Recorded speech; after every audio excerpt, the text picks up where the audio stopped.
और आप उदाहरण के लिए खरीद प्रसंस्करण पर जा सकते हैं। अगर आप एक खरीद आदेश बनाना चाहते हैं तो परचेज ऑन ऑर्डर क्रिएशन पर क्लिक करें और ये आपको पीओ क्रिएशन स्क्रीन पर ले जाएगा।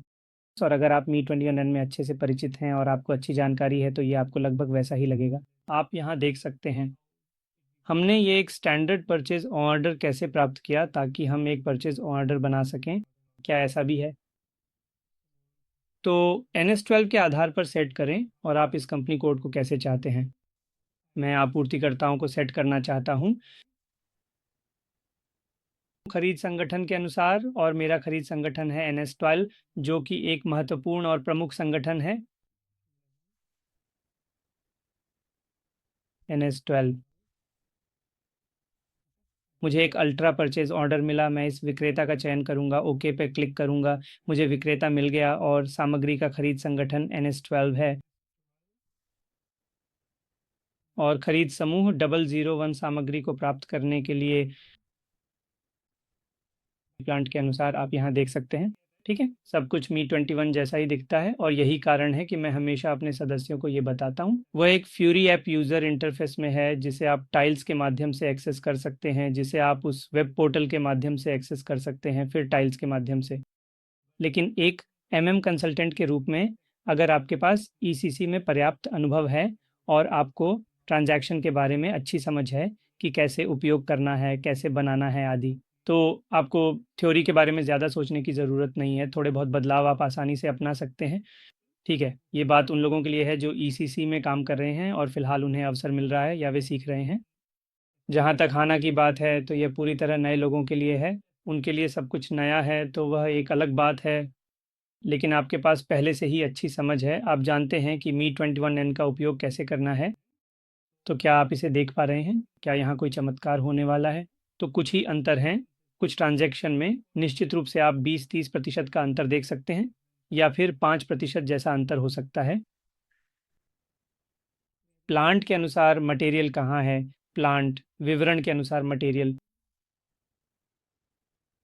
प्लान के अनुसार आवश्यक मटेरियल। ठीक है, हम निश्चित रूप से वेंडर दे सकते हैं और ये सुनिश्चित करेंगे कि सब कुछ सुचारू रूप से चले। असल में श्रेणी मटेरियल ग्रुप्स सप्लाई एरिया, हाँ, प्लांट विवरण के अनुसार मटेरियल। मैं इसे हमेशा ऐसे ही इस्तेमाल करता हूँ ताकि मैं बस NS12 जो हमारा प्लांट है चुन सकूँ और इस मटेरियल केबल को सेलेक्ट कर सकूँ। ओके पर क्लिक करें, एंटर दबाएं तो मात्रा दंश है, प्लांट NS12 है। कौन सा स्टोरेज लोकेशन, हम FZ01 भी चुन सकते हैं। आप डबल क्लिक कर सकते हैं। इसके अलावा प्राइस इन्फो रिकॉर्ड से आया है। सब कुछ एक जैसा ही लग रहा है ना? हम परचेज रिक्विजिशन कैसे बना रहे हैं, तो ये सारी चीज़ें और मेरा material data, delivery address confirmation, condition control, अधिकतर सब कुछ एक जैसा ही दिखता है। जैसा कि मैंने पहले भी बताया था, इनको टर्म्स आइटम लेवल पर भी उपलब्ध है जो S400 बदलावों का हिस्सा है। और बाकी सब कुछ ठीक है हेडर में। और अगर आप कोई पार्टनर डिटेल्स मेंटेन करना चाहते हैं तो कर सकते हैं, और कंडीशंस भी, अगर आप कोई हेडर कंडीशंस जोड़ना चाहते हैं तो आप उसे जोड़ सकते हैं। और डिलीवरी इनवॉइस ठीक है, पेमेंट टर्म्स आप यहाँ देख सकते हैं। इनको टर्म हेडर पर तब तक उपलब्ध नहीं होता जब तक आप उसे एक्टिवेट नहीं करते, तो आप ये देख सकते हैं। इसे इनको टर्म्स और आइटम लेवल, हेडर लेवल के लिए एक अलग टैब में विभाजित कर दिया गया है। ECC में ज़्यादातर आप इसे हेडर लेवल पर ही देखते थे, और वो भी यहाँ डिलीवरी इनवॉइस के तहत आप इनको टर्म्स देखते थे, लेकिन अब इसके लिए हमें एक अलग टैब मिल गया है। ये सब हमारी सामान्य समझ का हिस्सा हैं। और message hold button, check button, सब कुछ वैसे ही है जैसे हम ECC में करते हैं। ठीक है, तो ये पूरी क्रिएशन के बारे में था। और हाँ, अब मैं परचेज ऑन ऑर्डर को सेव करने जा रहा हूँ। आप कर सकते हैं।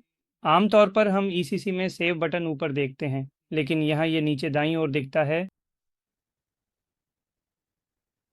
बस इतना ही। परचेज ऑर्डर उसी तरह क्रिएट हो गया है जैसे अन्य परचेज ऑर्डर होते हैं, और एंटर पर क्लिक करें, आप PO नंबर देख सकते हैं।